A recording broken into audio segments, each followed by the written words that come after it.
Welcome back to another episode of the Miami Heat Roundtable. I'm your host, Amir. For today's episode, we got Martel. You can find him at the Miami Heat Zone podcast. We got Trent. You can find him at the Miami Heat Network.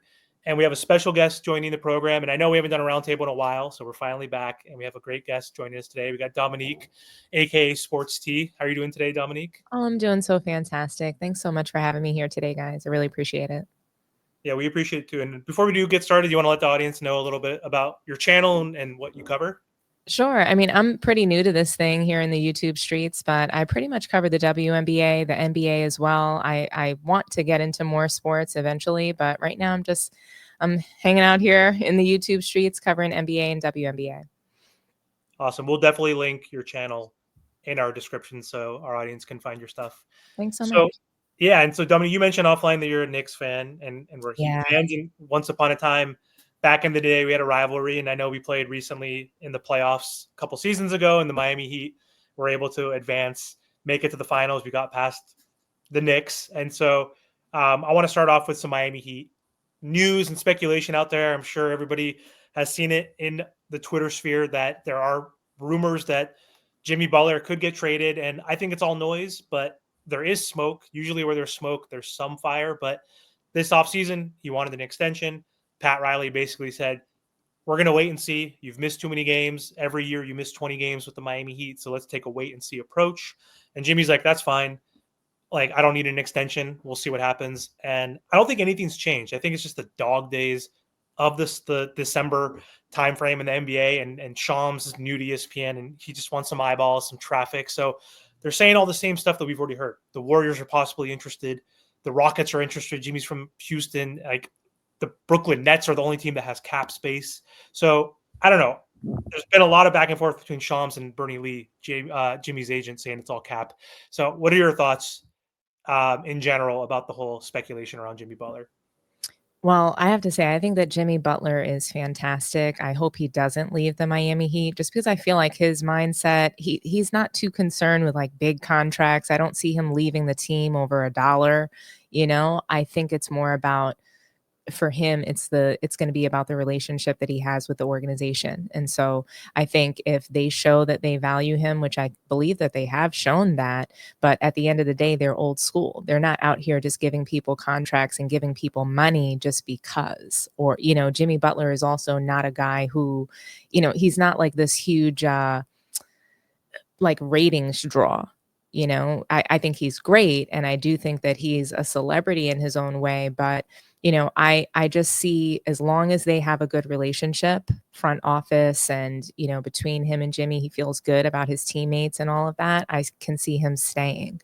But the chatter is getting louder, and it's getting louder and louder. And so I think that perhaps Miami Heat might want to move off of him because of the injuries and things like that. They don't want to rebuild. So they're going to want to try to get something for him before he gets a little bit too old, a little too unplayable. So that's my thoughts. I hope he doesn't leave because I feel like he's like the guard version of Haslam, you know.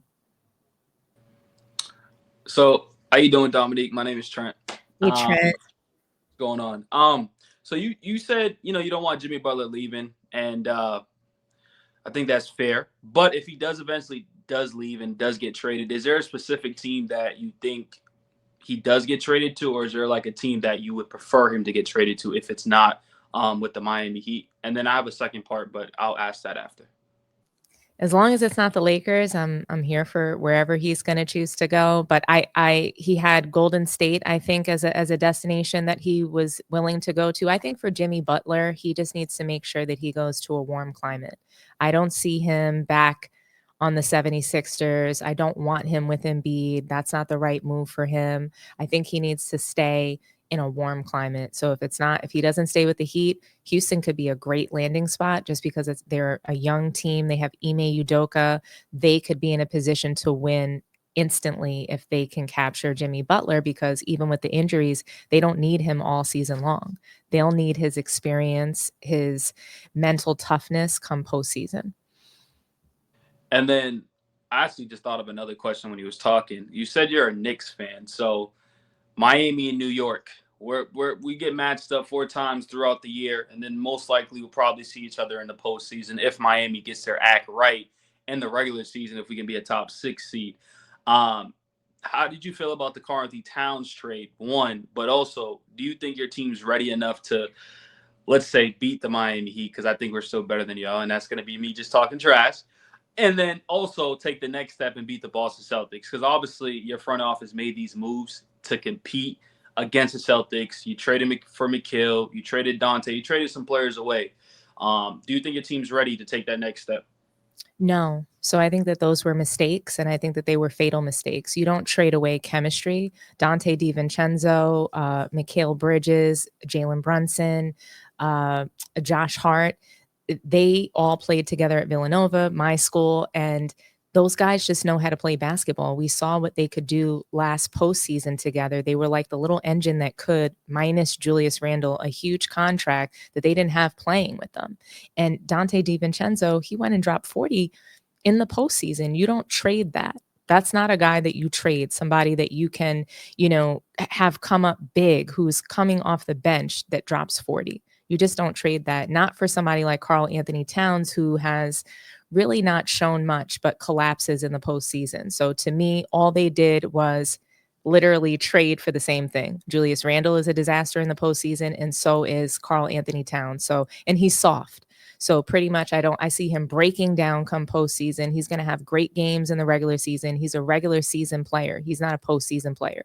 He's not, a contender. Right now, the Knicks are a pretender. The moves that they've made are pretending to contend.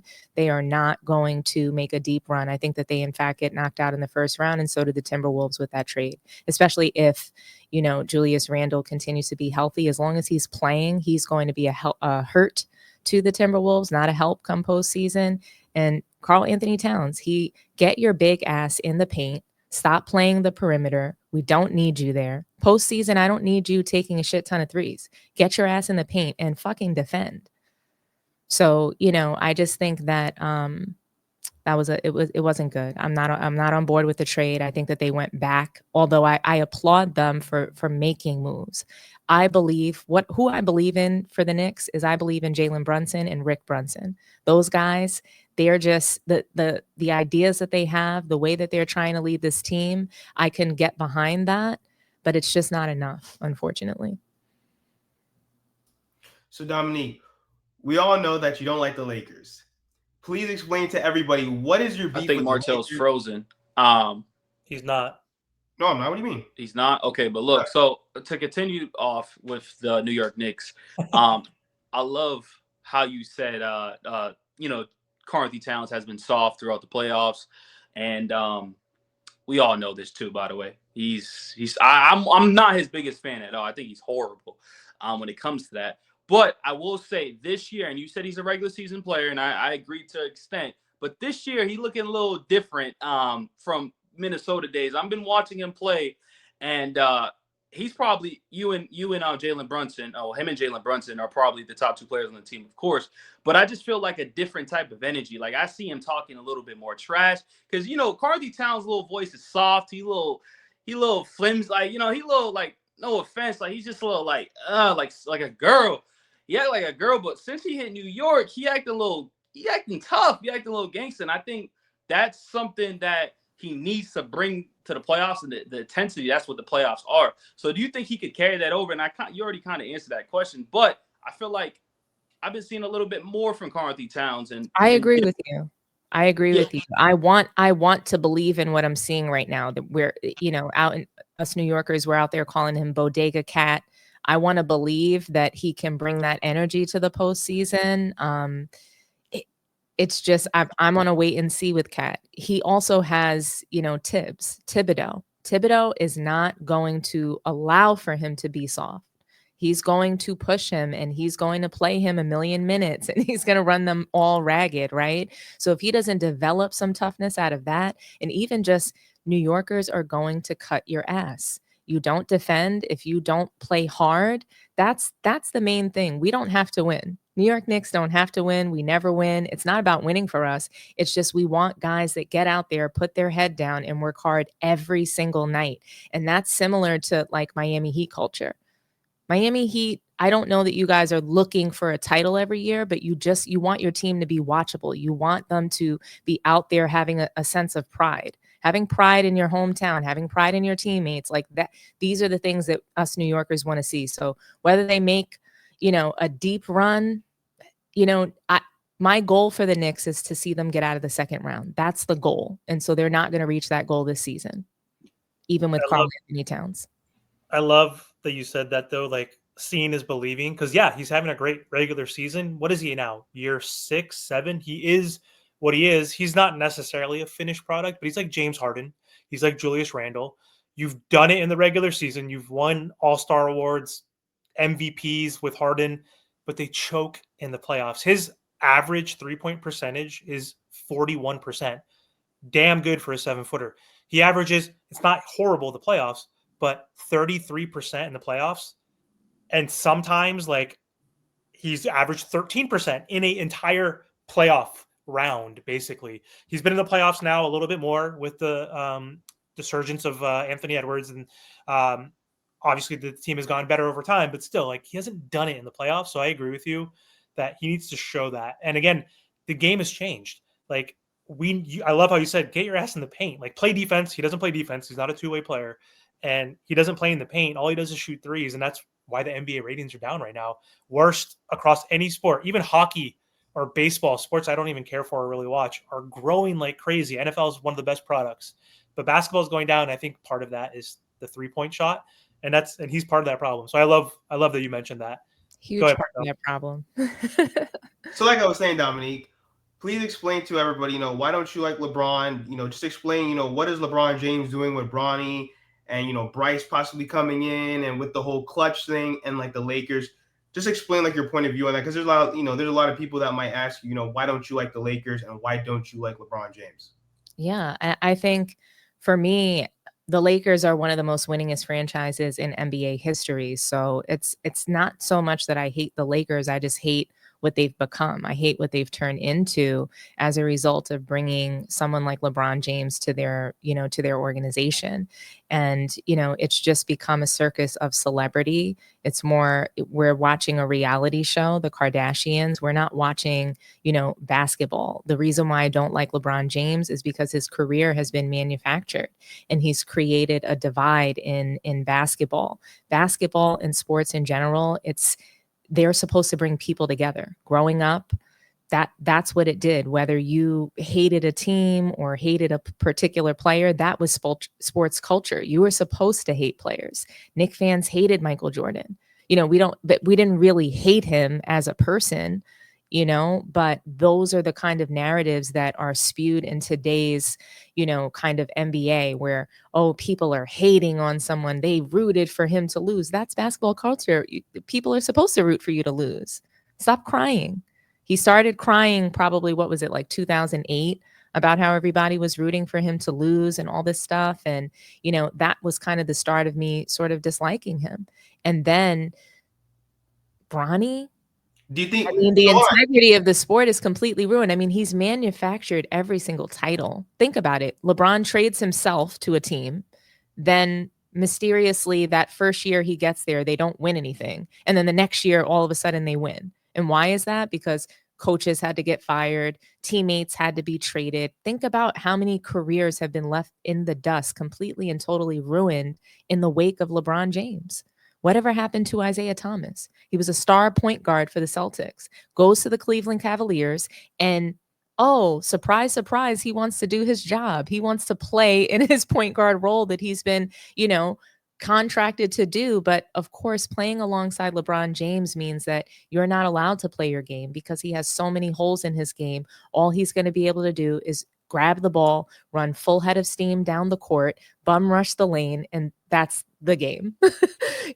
So guys can't play. They have to become a catch and shoot player. Point guards are no longer allowed to play in their position, even wings. No one is actually allowed to play in their role when they play with LeBron James. So I don't like what he's done to the sport. You see Caitlin Clark playing like that. You see Luka Doncic playing this way. You see Nikola Jokic playing this way. These guys are hoarding points, rebounds, and assists, turning the ball over with abandon. That's not good basketball. That's not team basketball. And then we have to take a look at, the fact that there's so many like really great talents that we never get to really see it because of star ball. Star ball, it equates to Bron ball. And it's just not good. It's not good basketball. It's not a good brand of basketball. That's why the ratings are down. Not just because of the 3-point shot. It's because when you think about what a point guard does, when you think about what a shooting guard does, nobody's doing it anymore. Like Draymond Green is a fucking center. This is a joke. And a point guard. That's what I'm trying to say.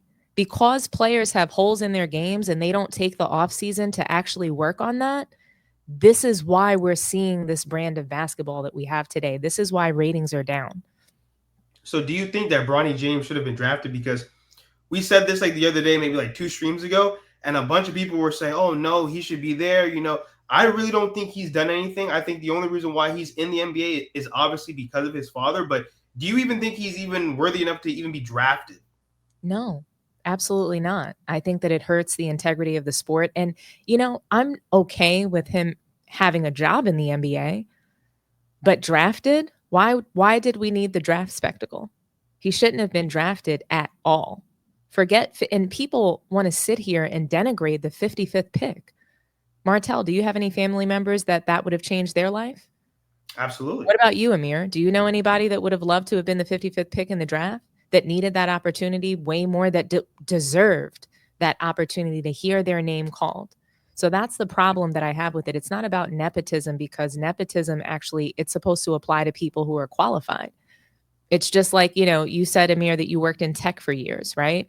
The owner, CEO of a company can go ahead and hire his son or, his daughter and whatnot, maybe over someone else that's also qualified, that might have been more qualified, but you need to know something about it. You can't just, come in, do a shit job, not show and prove that you don't belong, and people are just supposed to accept it. So it's not mainly that, I'm not going to say that Bronny just shouldn't be in the NBA at all, because obviously we've seen players maybe that shouldn't be there that are there, right? We've seen NBA busts before. We've seen guys that were great in college that completely tanked as a pro. So, Bronny James could get better. He could, but I don't agree with him being drafted at the 55th pick, taking a roster spot, a guaranteed 4-year contract from another player that was more deserving. He snatched Quincy Oliveri's contract from him. There were more deserving players. Now, when you talk about Caitlin Clark, there was a bunch of people who, they were hating on her the whole season. And it's crazy because we always talk about, people should be supporting the WNBA, but their own women who are in the sport were not supporting her. Like, if anything, they were knocking her down, pretty much beating her up almost every single game. So what do you think about Caitlin Clark this past season? I think she was phenomenal. I think that she brought the WA to another level just with her, logo 3-point shooting. We haven't seen that, and she brought something different to the WNBA. So how do you feel about Caitlin Clark? So I think, and and love the channel, love that you guys have me here, but I do disagree with you to those points, because we did see it. You might not have seen it, Amir. You might not have seen it. Folks who never watched the WNBA might not have seen it, but girls had been shooting from the logo. Sabrina Ionescu, she was not in the 3-point competition with Steph Curry for no reason. She was there because of that. Jewel Lloyd had been shooting from the logo. Again, when you see an American, what people are calling Caitlin Clark, they're calling her a thoroughbred. Okay. She is a straight white woman from the Midwest that was balling, that played for an Iowa team that wasn't good. She was basically what Caitlin Clark did in Iowa is what Bronny James was supposed to do at USC. He played for a shit team.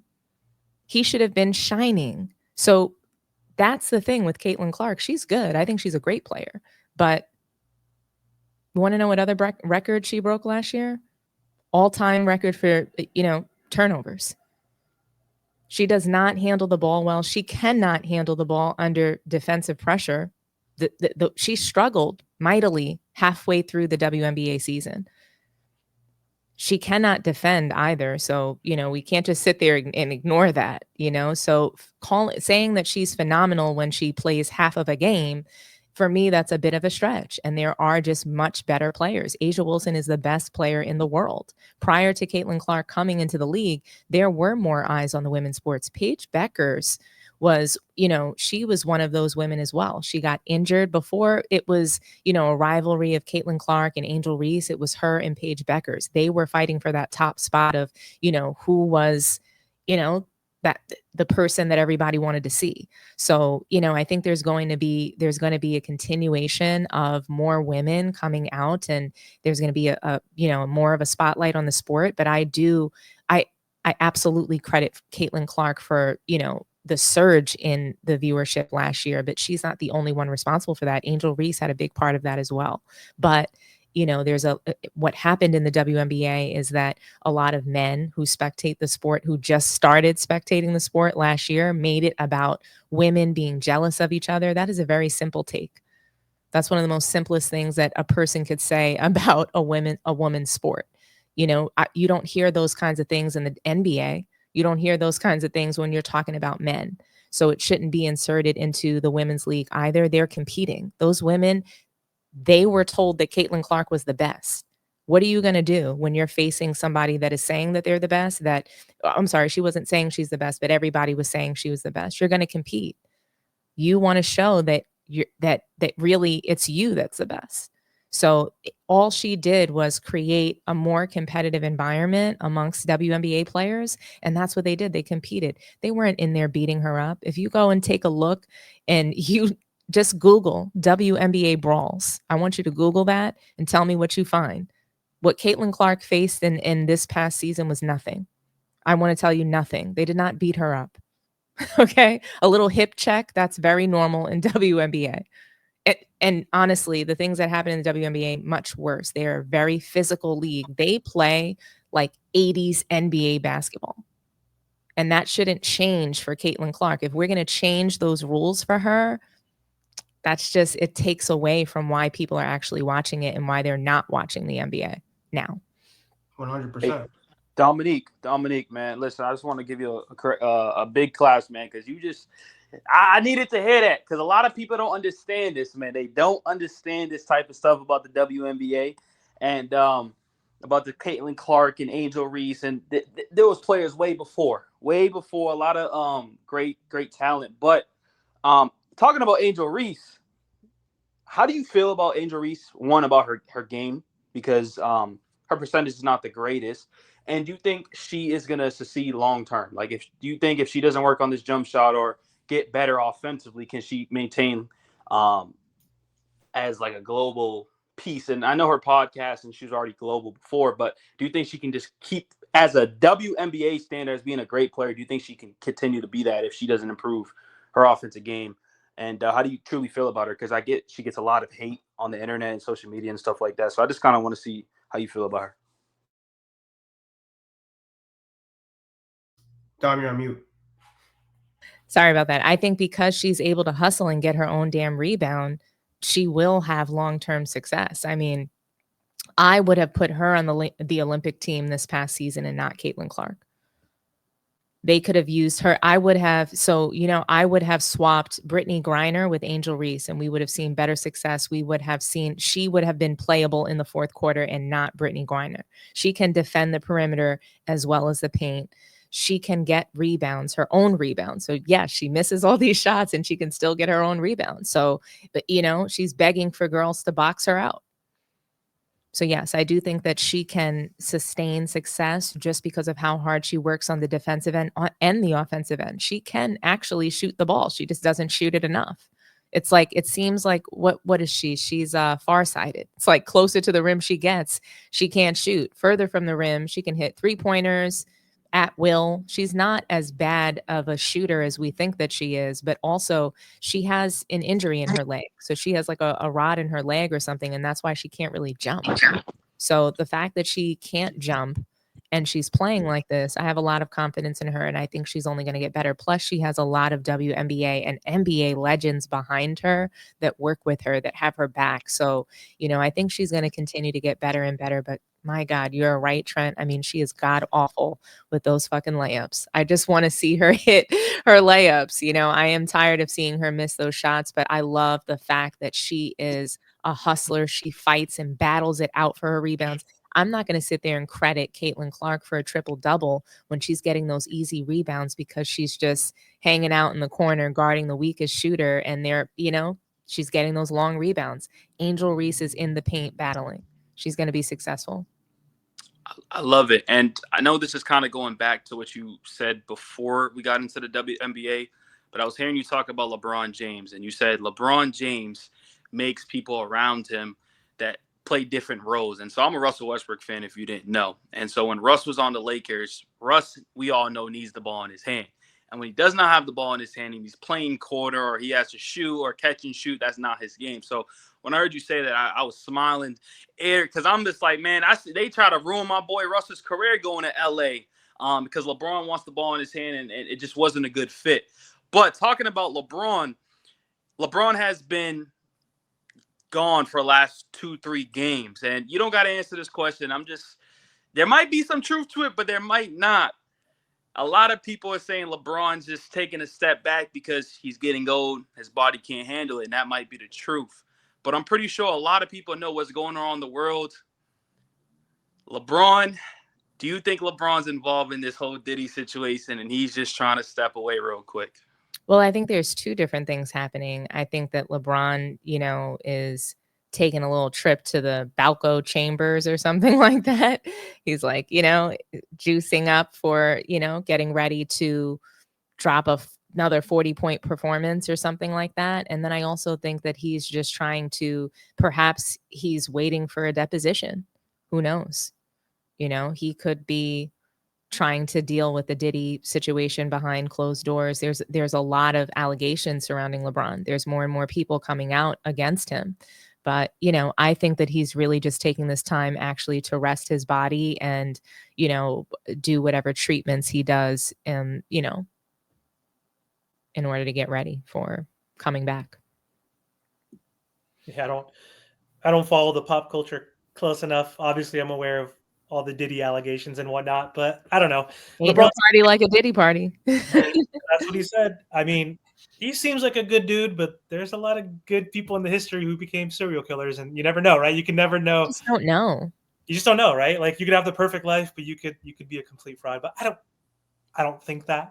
I don't want to believe these things about him. I don't want to believe that, he is involved in a PED scandal. I don't want to believe that he's involved with Diddy and what's going on there. I hope that he's totally clean in that, because regardless of how I feel about LeBron James, he's still one of our Black heroes, one of our Black sports heroes.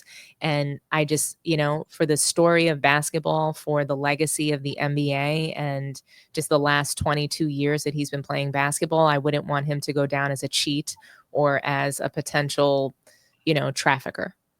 Yeah, he seems like a good dude. He cares about his community. He seems to give back a lot. Obviously, he built that university. Like, he seems like a philanthropist, and he said that, like, but that university was a failure, though. Fraudulent. So it's like a fraudulent school. Like the principal slapped a kid. Everybody that goes there, I think they've all they pretty much failed out of school. There's no, the I Promise school failed. And I'm not saying that's LeBron's fault. I'm just saying that, I don't know how much he truly cares either, is what I'm saying. Like, I just don't really know. I want to believe in LeBron. I want to believe that he has good intentions, but, even just seeing this whole situation with Bronny, taking an opportunity from someone else that was like yourself. LeBron comes from, just a different background. He wasn't always rich. So why would you take an opportunity from someone that, it could have changed their life, when your son did not need this at all? He could have done anything. He could have still been in the league, but you took a roster spot from somebody else. So when you tell me that he cares about his community, I just don't know how much. Yeah. And to touch on that last piece too, it's like, even if he went undrafted, he could have told the NBA, hey, I'm LeBron James. I get to pick he's the GM for a reason. He's going to say, hey, don't pick up my son. But they could have got him as an undrafted player. That's what I'm saying. Someone else could have got that. No one gets a guaranteed contract in the second round. It's happened before, but it's very rare. So like he didn't need that $4 to $6 million. Obviously, his dad's a billionaire or going to be a billionaire. So I love that you brought that up too, because a guy like Kershaw Johnson on the Miami Heat, a guy from Oakland, from the Bay Area, struggling. Like he is an undrafted player, doesn't have a guaranteed contract. Like he could have used that guarantee spot, not money. Look at him fighting for it. Look at fighting. him fighting for that, Exactly. So that's the problem that I have with LeBron. He's an entitled player that manufactured his own career, and now he's manufacturing his son's career. And who knows, maybe even Bryce will be next. And, I'm hoping that LeBron James will retire before that should happen. And, maybe he'll be an owner of a team and he'll just throw Bryce on it. I just want the spectacles to end. That's the main thing. Hopefully it will soon. We'll see. But anyway, thank you so much for hopping on Thank our you. podcast today. Really appreciate it. And before we do hop off, do you want to let the audience know again a little more about your YouTube channel, where they can find you on social media? Yeah, you can find me at Sports Tea on Facebook, X, as well as Instagram, on YouTube at Sports Tea as well. And yeah, I'm just here to cover sports and NBA specifically. But yeah, come check me out. Talk to me nice. Thank you again. Thank you.